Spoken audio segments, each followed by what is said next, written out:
अस्सलाम वालेकुम नाज़रीन, पाकिस्तान फ्रंटलाइन के साथ मैं हूँ अर्शिया अफजल।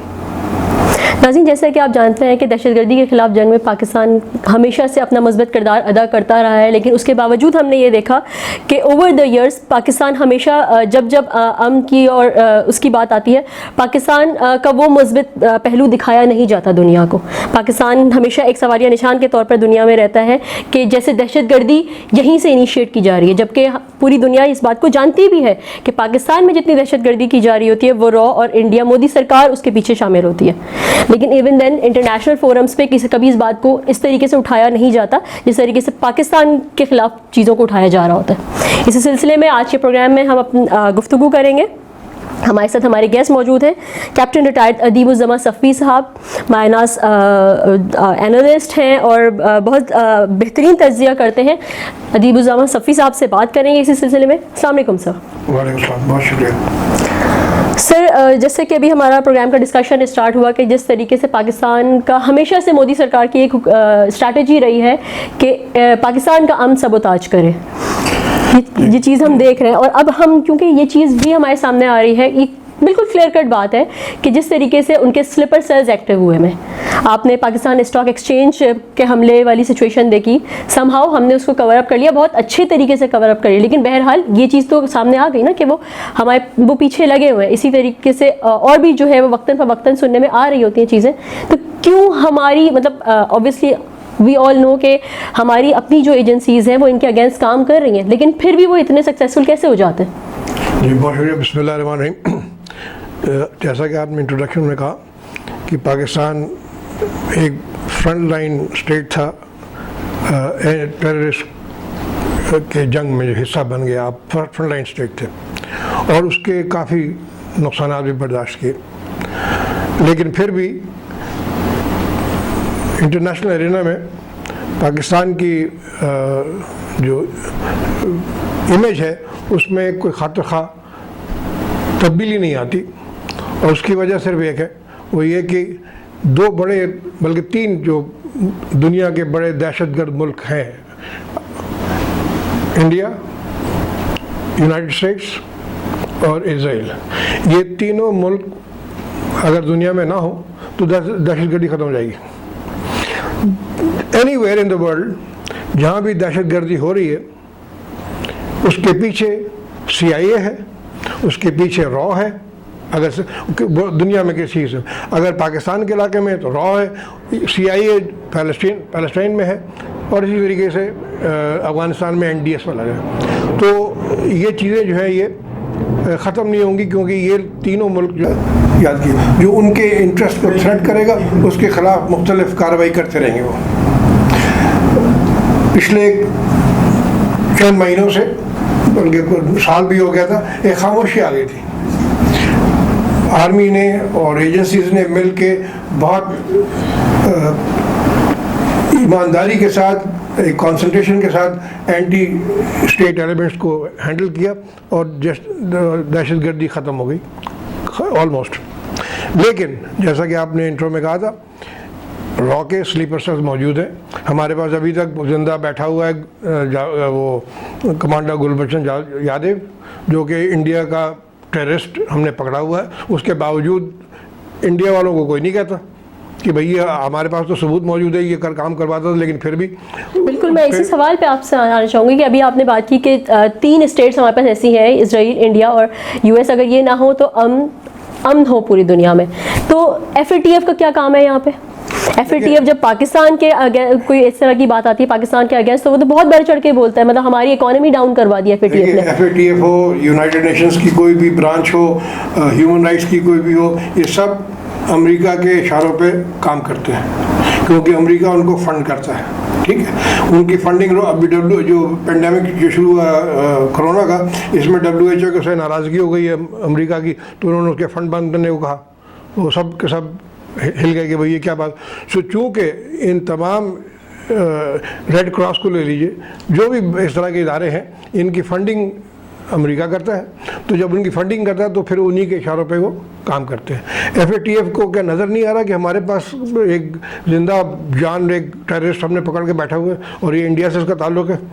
और इंडियन ने जो टेररिस्ट एक्शन करवाए कश्मीर में, क्या वो उनको नज़र नहीं आ रहा है? बिल्कुल, जैसे पाकिस्तान के लेवल पे हमने बलूचिस्तान लिबरेशन आर्मी को जो है वो एक कदम तहरीक वो कह दिया ना, तो FATF के फोरम से ये बात क्यों नहीं आती? क्यों नहीं आ रही? क्यों नहीं आती? इसलिए नहीं आ रही क्योंकि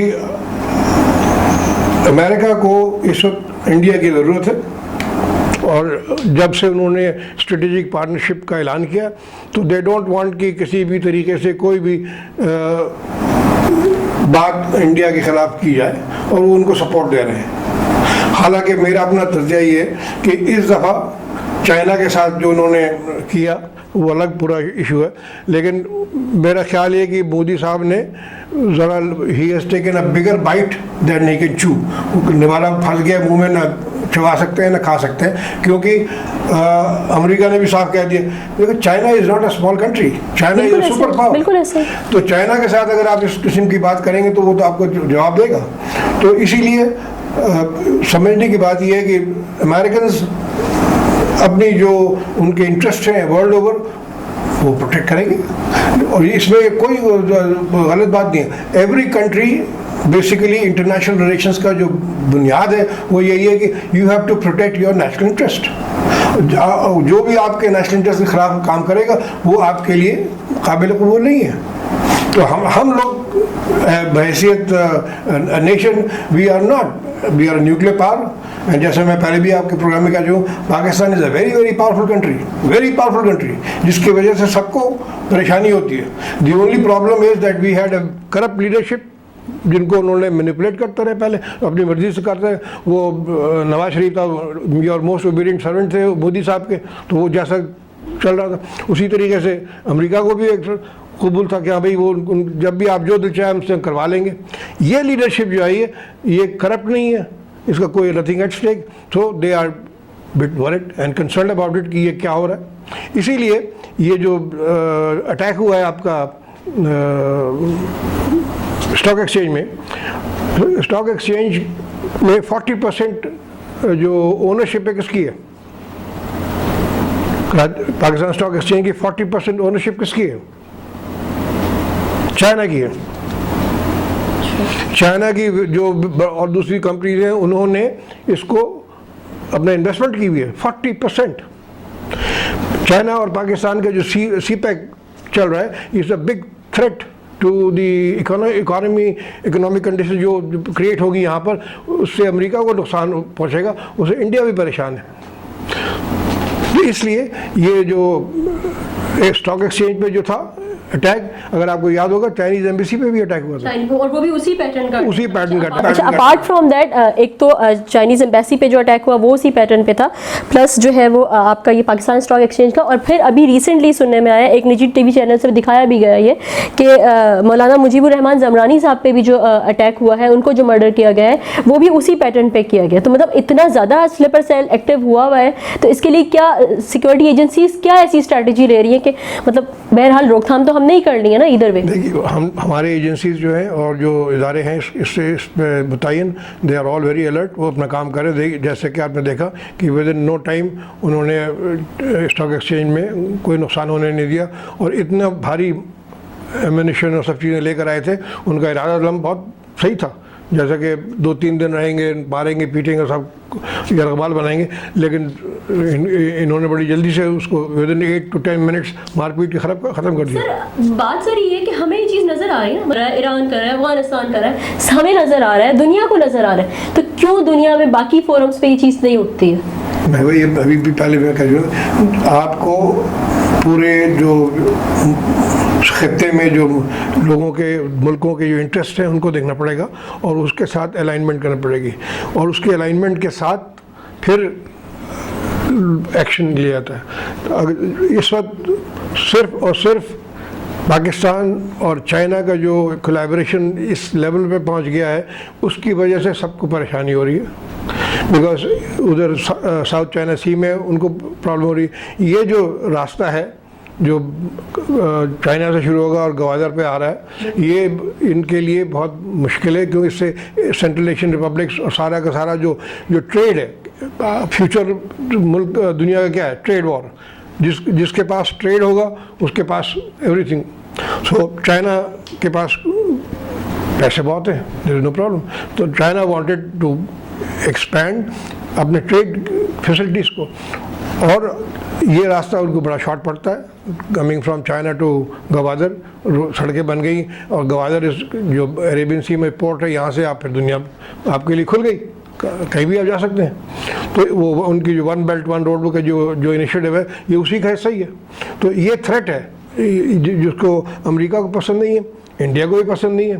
तो व्हेन दे आर टुगेदर, अभी अगर आप इंडियन चैनल्स देखें तो दिन और रात सिवाय चाइना को बुरा भला कहने को और कुछ नहीं करे। हालांकि China has done nothing accept कि उन्होंने उन अपने इंटरेस्ट को प्रोटेक्शन के लिए इंडिया जो बरस उनके बॉर्डर के साथ खिलवाड़ करता रहा है। एग्जैक्टली मैं आपकी इसी बात से मतलब ये सवाल करूँगी कि आप अभी बात कर रहे थे कि हर कंट्री अपने नेशनल इंटरेस्ट पे बात करती है, तो यही नेशनल इंटरेस्ट जब पाकिस्तान बात कर रहा होता है तो पाकिस्तान का इतना नेगेटिव इमेज क्यों चला जाता है पूरी दुनिया में? नेशनल इंटरेस्ट तो हमारा भी है। देखिए 2 साल हुए ना अभी आपको इस हुकूमत का। इससे पहले आपके जो प्राइम मिनिस्टर है उनके शुगर मिल में रॉ के एजेंट्स काम कर रहे थे, ठीक है, हमने देखा।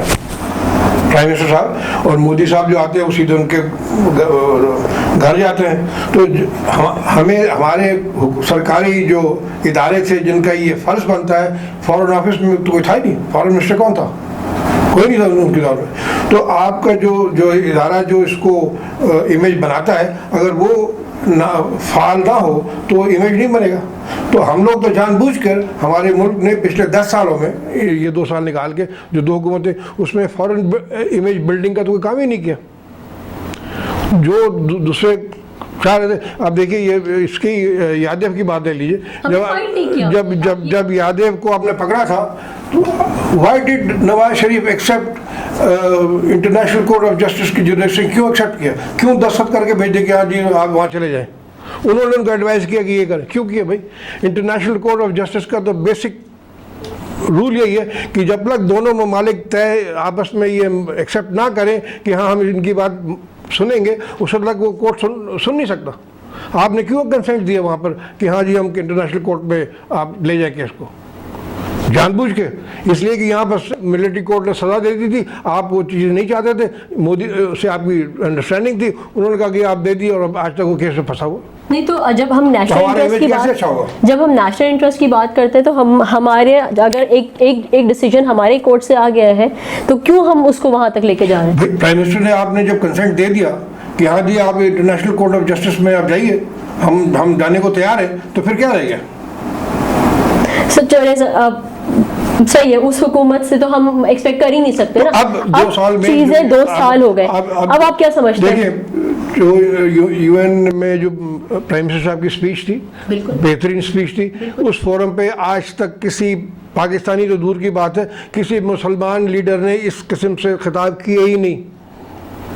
उनको आईना दिखा के उनको सही मानों में हिला के रख दिया था। उसके बाद फॉलो अप एक्शन होना चाहिए था। मैं ये बार बार अपने तवज्जो से गवर्नमेंट को कह रहा हूँ कि वहाँ से वापस आने के बाद आपने फॉलो अप एक्शन कुछ नहीं किया। Shah Mahmood Qureshi and foreign office ने कुछ नहीं किया। जो स्पीच थी उसको फॉलो अप करने के लिए आपको डिप्लोमेटिक जो एग्रेसिवनेस दिखानी चाहिए थी वो आपने नहीं दिखाई। आपको इनवॉइस भेजने चाहिए थे, आपको इंटरनली जो थ्रू दिए तैयारी करनी थी उसके स्पीच के मुताबिक कि जैसे प्राइम मिनिस्टर ने कहा था ला इलाहा इल्लल्लाह मुहम्मद रसूलुल्लाह, हम लड़ेंगे, वी विल फाइट। तो आप उसकी तैयारी तो करो ना। वहाँ से आने के आप ये कहना चाह रहे हैं कि हमारा होमवर्क नहीं होता है? नहीं, नहीं हमारे अभी भी स्लीपर सेल्स जो पड़े हुए हैं लॉ के, वो अलग है। गवर्नमेंट में स्लीपर सेल है इंडिया के यार, this is problem. Fazlur Rahman कहाँ से लेकर आ गया? वो जैसे ही वापस लेकर आए उन्होंने आगे धरना डाल दिया, उसको पैसे नहीं मिले थे। JUIF इंडिया का जो इसका है वहाँ से पैसे आते कि ये सब काम करो। तो और हमारा मीडिया तो बेका ही हुआ है, 95% जो है वो। तो हमारा फेलियर क्यों है इन लोगों को रोकने के लिए? अगर फजलुर रहमान एज अगर हम एक एक्टिव एजेंट के तौर पे लेते हैं तो हम क्यों नहीं रोक सकते हैं इनको? वो जो मैंने कहा ना, उसके लिए आपको जो एक कौम चाहिए। This is a dead nation, हम लोग मुर्दा कौम है। उन चीज़ों को लेके चल रहे हैं जो हमारे लिए उसका कोई फ़ायदा नहीं है। वरना अगर सही दिमाग और सही तरीके से कौम समझे तो जो चोर पकड़े गए हैं उनका साथ देना छोड़ दे। हमारा जुडिशियल सिस्टम बिल्कुल नापैद है, सिस्टम ही काम ही नहीं कर रहा, तो फिर क्या होगा? बिल्कुल सर, मैं यही पूछना चाह रही थी आपसे सफ़ी साहब कि मतलब हमें चीज़ पता है ना कि फजलुर रहमान एंटी पाकिस्तान काम कर रहे हैं, BLA हो गई एंटी पाकिस्तान काम कर रही है, फंडिंग हमें पता है दुबई, इंडिया, हर जगह से आ रही है, अफगानिस्तान से आ रही है, ईरान से आ रही है। क्यों इनको इतना एक्टिव होने दिया जा रहा है यहाँ पे? बहुत अच्छा सवाल है। इसमें कई चेहरे सामने आते हैं, खाली फजलुर रहमान ही नहीं। जो मैंने पहले अर्ज़ किया कि PPP और PMLN इन दोनों के टेन्योर में फंडिंग इन सबको आती रही है, यहाँ तक के कि आपके जो इंटरेस्ट के जो प्रोजेक्ट्स थे उनको रोकने के लिए भी पैसे देते रहे। एक मिसाल दूंगा कि जो इनका उस वक्त का अभी जो डोवल साहब हैं, डोवल से पहले जो साहब थे उनका नाम मेरे ध्यान से, उन्होंने कहा था कि जितना पैसा कालाबाग डैम बनने पे लगता उसका दुगना पैसा हमने बांट दिया उनके सियासतदानों को ताकि ना बने। तब बोलिए, उसने ये स्टेटमेंट दी और सबको पता है कि ये इस तरह के प्रोजेक्ट्स और इस तरह की चीज़ें जो है रोकी जा रही हैं हमारे उसमें, और हमारे सियासतदान जो थे वो इसमें मुलव्वस हैं। इस वक्त भी पार्लियामेंट में बैठे हुए हैं। वी नीड क्लीन स्वीप नहीं करते क्या? स्ट्रेटेजिक लेवल पे हम क्या ऐसा कर सकते हैं? आप वोटर हैं, आप वोट क्यों देती हैं उनको जाकर? मतलब आपका मतलब है कि हम जितने वोट बैठे, तो ये जब पार्लियामेंट्री सिस्टम है तो ये लोग जब वोट लेके वहाँ आते हैं तो फिर भी इनको वोट ना देना। तो मैं जो कह रहा हूँ कि डेड नेशन, वो इसीलिए कह रहा हूँ कि जानते बूझते हुए भी उनको वोट मिल जाते हैं, ये वोट खरीद लेते हैं और फिर वहाँ पहुँच जाते हैं। या तो इस सिस्टम को आप पैकअप कर दें और कोई और तरीका लाएं। जब तक ये सिस्टम कायम है, उन्होंने अपनी मर्जी से कॉन्स्टिट्यूशन भी बदल दिया जो उनको प्रोटेक्ट कर रहा है, उन्होंने अपनी मर्जी से ब्यूरोक्रेट्स बिठा दिए जो उनको सपोर्ट कर रहे हैं, उनकी मर्जी के जुडिशियल सिस्टम जो है वो काम कर रहा है, तो फिर मसला क्या है? एक आदमी खाली मैंने नाम ले लिया इसका मतलब ये नहीं सब इसमें मुलव्वस है। तो ये एक बहुत बड़ा चैलेंज है इस गवर्नमेंट के लिए। मेरे ख्याल से एट टाइम्स एक्सटर्नल थ्रेट्स से ज़्यादा इंटरनल थ्रेट्स आपके लिए ज़्यादा हमें सफ़र करना पड़ता है। इंटरनल थ्रेट्स जो हमारे लिए ज़्यादा खतरनाक है। एक्सटर्नल जब होगा तो सामने दुश्मन बैठा है, हम उसको लड़ लेंगे। जो इंटरनल जो बैठे हुए उनको नज़र भी नहीं आती। सो मेन मसला ये है हमारे साथ। तो the present government has to be very active against ये इसके खिलाफ, लेकिन उनके पास हाथ बंधे हुए हैं क्योंकि 18th अमेंडमेंट भी हो चुकी है, सारा कुछ हो चुका। ये प्रेजेंट गवर्नमेंट प्रेजेंट सिस्टम जो है वो चलेगा तो फिर ऐसे चलेगा। होपफुली हमारा इंटरनल सिस्टम तो अल्लाह करे ठीक हो जाए। लेकिन अभी जैसे हम बात कर रहे थे इंटरनल और एक्सटर्नल फैक्टर्स की, तो एक्सटर्नल फैक्टर्स पे अगर हम देख रहे होते हैं जिस तरीके से मोदी सरकार, आप लद्दाख वाला इशू देख लें, और जिस तरीके से हमारे LOC पे जो है वो मुस्तकिल इश्तियाल अंगेज़ी चल रही है, और अपार्ट फ्राम दैट अभी हमने रिसेंटली सुना कि जिस तरीके से कश्मीर में जो है वो एक बच्चे के सामने, एक मासूम बच्चे के सामने उसके नाना को जो है वो इतना बर्बरियत के साथ उनको जो है वो मार दिया गया। और क्या पूरी दुनिया को ये चीज़ें नज़र नहीं आ रही हैं? क्यों इंटरनेशनल फोरम से खामोश बैठे हुए हैं चीज़ पे? इसका जवाब जब सुनेंगे तो आई होप आप सुनाएंगे, इसमें कट नहीं कीजिएगा क्योंकि बहुत सख्त मतलब बड़ी अजीब सी बात है कि जुल्म भी हम पे हो और टेररिस्ट भी हम ही हैं। जी, वो वाला ये है कि आपने बड़ा अच्छी बात की, दम बखुद हूँ सरे मक्तल ये मंजर देखकर, दम बखुद हो सरे मक्तल ये मंजर देखकर, मैं खुद के मकतूल हूँ लेकिन सफ़े कातिल में हूँ। मैं खुद ही मकतूल हूँ लेकिन मेरा नाम डाला हुआ है कातिलों में। तो बात यह है कि हम लोग पहले अपना इंटरनल जो है उस चीज़ को सही करें। जहाँ तक इंडिया का सवाल है, ये कोई नई बात नहीं है, बरस से ये करते चले आए हैं। और 5 अगस्त के बाद से जब उन्होंने एनेक्सेशन की तो उन्होंने बर्बरियत की इंतहा कर दी है। उसके बाद जब वहाँ गए थे UN में, हम समझे थे वापस आके कोई काम करेंगे, लेकिन इसका जवाब एक है, you have to have the will to tell the other person कि नहीं ये हम ये एक्सेप्ट नहीं करते। चाइना के ख़िलाफ़ उन्होंने लद्दाख में जो कुछ किया, चाइना ने अपनी एक्शन करके दिखा दिया कि देखो एक शटअप कॉल दे शटअप कॉल दे दी, और जो उसकी कहानी अलग है, वो किसी और प्रोग्राम में बताएंगे। लेकिन फिल वक्त ये काफ़ी है कि उन्होंने अपने इंटरेस्ट को प्रोटेक्ट करने के लिए जहाँ जहाँ उनको आदमी भेजने थे उन्होंने भेज के बगैर एक गोली फायर किए हुए सैकड़ों उनके आदमी मार दिए और अपने इलाका कवर किया, कोई गोली नहीं चली थी। ये भी एक बहुत ही इबरतनाक सज़ा दी गई है कि बगैर गोली चलाए 30-35 आदमी मार दिए, 10-15 पकड़ के ले गए और सारा इलाका कवर कर लिया। इसलिए it was there national interest. तो हमें भी यही करना है। इमरान खान साहब को ये मैसेज देना चाहता हूँ कि रियासत मदीना में सब लोग इंतज़ार नहीं कर रहे थे कि जब इकोनॉमिक ग्रोथ बढ़ जाएगी, जब GDP बढ़ जाएगी, जब सब चीज़ें सही होंगी तब जिहाद पे जाएंगे। सब चीज़ें साथ साथ चल रही थी। इस सिचुएशन को जिसका आपने जिक्र किया, उस बच्चे को नाना को मार दिया। इंडियन जनरल ने ये स्टेटमेंट दिया कि मुसलमान ख़वातीन को कश्मीर में रेप किया जाए। टीवी पे मौजूद उनका स्टेटमेंट, आपने वो भी पी लिया। अगर आप इस तरीके से चीज़ें पीते रहेंगे तो यही होगा। आप पर इस वक्त लाजिम है अगर आप कुरान के लफ्ज़ों को समझें और उनको ईमान रखते हैं तो Imran Khan is committing a sin. उन पर ये जब वहाँ जाएंगे पूछा जाएगा कि आपने क्यों नहीं इसका जवाब दिया। जितनी ही इस्लामिक हिस्ट्री उठा के देख लें, आप उसमें सारा बड़ा क्लियर है कि जहाँ भी ये क्या कहते हैं सिंध में जो मोहम्मद बिन कासिम क्यों आया था, उस वक्त खिलाफत थी, यहाँ पर मुसलमान औरतों के साथ राजा ने ज़्यादती की थी, उन्होंने एक्सपेडिशन भेजा और यहाँ पर आके फतेह किया। तो जब मुसलमानों के ख़िलाफ़ इस तरह की कार्रवाई होती है, मुसलमान हुकूमतों पर लाजिम है, इमरान खान पर लाजिम है, खादिमैन शरीफैन हरमैन पर लाजिम है कि दे मस्ट रिएक्ट। सर अभी आपने बात की खादिम हरमैन शरीफैन पे लाजिम है। मैं अभी इसी बात पे आना चाह रही थी कि एक इमरान खान सही है, एक इमरान खान ने अपनी ज़िम्मेदारी पूरी करनी है। अपार्ट फ्रॉम दैट पूरी दुनिया के मुसलमान भी आपको नहीं लगता कि खामोश बैठे हुए हैं? जिस तरीके से रिएक्ट होना चाहिए, क्योंकि आप देखें US में जिस तरीके से एक ब्लैक को मारा तो एक पूरी दुनिया में एक मोमेंटम पकड़ गया, ब्लैक लाइव्स मैटर। तो क्या मुस्लिम्स की लाइफ मैटर नहीं करती? बहुत उम्दा एग्जाम्पल दिया आपने। अमेरिका पहली दफ़ा अपनी मेडिसिन जो दूसरों को करता था उसको उनको टेस्ट मिली कि जहाँ पर now America is racist state. ये प्रूव हो गया कि एंड ब्लैक्स के खिलाफ उनकी जिस तरीके से मारा, उसी तरीके जैसे इसराइल पैलेस्टीनियंस को मारते हैं उसी तरीके से पुलिस ने, और फिर मजबूर हो गया अमेरिका की पुलिस रिफॉर्म्स और सारी चीज़ें की जाए। उसको अभी भी अमेरिका जल रहा है, अभी भी अमेरिका के अंदर सुकून नहीं आया, बिकॉज वो चीज़ें जो उनकी सिंबल थी फ्रीडम ऑफ स्पीच और डेमोक्रेसी और ये वो सब चीज़ें मिट्टी में मिल गई। तो वहाँ पर ही का, लेकिन coming back to this place, यहाँ हमारे पर I will tell it is fault of our government. हमारी गवर्नमेंट ने इस पर क्यों नहीं रिएक्ट किया? They should have reacted. Pakistan is a powerful state. We don't need to wait for the economy.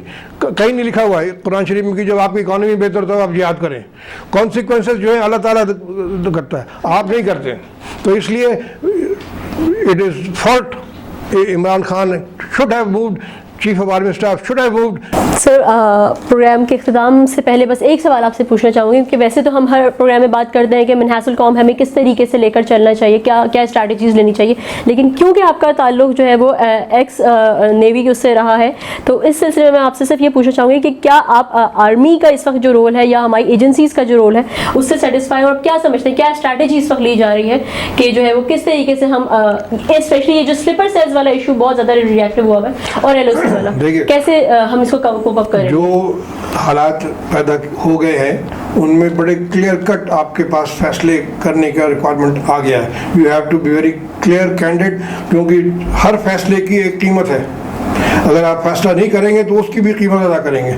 So you have to decide कि जो conditions पैदा हो गई है इसमें आपका फ्यूचर कहाँ सिक्योर हो रहा है। अगर आप समझते हैं कि खामोशी रहना जो आपका प्रेजेंट किरदार है इससे आपको फ़ायदा मिल रहा है और आप इसलिए आप खामोश बैठे, तो आगे चल के देख लीजिएगा इसका नुकसान क्या। मेरी नज़र में पाकिस्तान गवर्नमेंट को हम जो अपने रिटायर्ड उसके हवाले से एडवाइस कर रहे हैं कि it is time for government to act.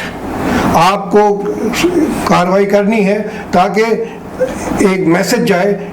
इस वक्त आइडियल सिचुएशन है आपकी टू सपोर्ट कश्मीर। वो जो पॉलिटिकल डिप्लोमेटिक सपोर्ट और ये पुरानी कहानियाँ ख़त्म हो गई। Now they are looking forward, उनके खिलाफ कार्रवाई हो रही है। They are looking forward to your support, you must give them the support, उनको मिलनी चाहिए और आप उसके लिए प्लान करें। तो गवर्नमेंट तो फ्रंट फुट पे आके ऑब्वियसली उसने लड़ना है, लेकिन गवर्नमेंट और एजेंसीज का कोलैबोरेशन भी तो बहुत ज़रूरी है ना इस फाइट के लिए। बिल्कुल सही है। उसके साथ तीसरा एलिमेंट की आवाम को भी इस तरफ, मुझे बताया कि सड़क पे या किसी आदमी से जाके पूछें जी कश्मीर में आपने अभी तक कितनी रैलीज निकाली हैं, आपके मुसलमान वहाँ पर पिस रहे हैं, जल रहे हैं, मार रहे हैं। इंडिया में मुसलमानों को मारा जा रहा है। आपके यहाँ इस पिछले साल भर में कितनी रैलीज निकली, कितनी सपोर्ट आवाज़ बुलंद की आपने? कुछ नहीं की। तो इसलिए जब आपको, जब घर में भी देख लीजिए, जब आप खामोश रहेंगे तो जो लोग अपना काम कर रहे हैं वो करते रहेंगे। तो इसलिए मैं दोबारा ये कहूँगा कि ये सिचुएशन इस पर लाजिम हो जाता है कि आप उस पर एक्शन लें। देयर इज अ नीड कि अब चाइना की तरह हमें भी एक shut up call straight forward front foot पे आके देनी चाहिए। बहुत शुक्रिया सफ़ी साहब, आपने प्रोग्राम के लिए वक्त निकाला। जी तो नाजरीन, बातें आपने सुनी आज के प्रोग्राम में इसी पॉइंट के साथ कि जिस तरीके से एक ब्लैक की जब डेथ हुई, जिस तरीके से मारा गया यूएस में, तो पूरी दुनिया में एक मोमेंटम क्रिएट हो गया कि ब्लैक लाइव्स मैटर। इसी तरीके से पाकिस्तान में और स्पेशली कश्मीर में जिस तरीके से खून बहा हो रहा है, मोदी सरकार हुकूमत की तरफ से, रॉ की तरफ से और जो है वो BLA की तरफ से, सब आपस में मिले हुए हैं। I think we should stand for that as well. इसके लिए हम सबको मिनहसुल कौम, हम पाकिस्तानियों को और पूरी दुनिया में जहाँ जहाँ मुसलमान हैं उन सबको आवाज़ उठानी पड़ेगी। इसी नोट के साथ अपनी होस्ट अर्शिया को इजाज़त दीजिएगा। पाकिस्तान पाइंदाबाद।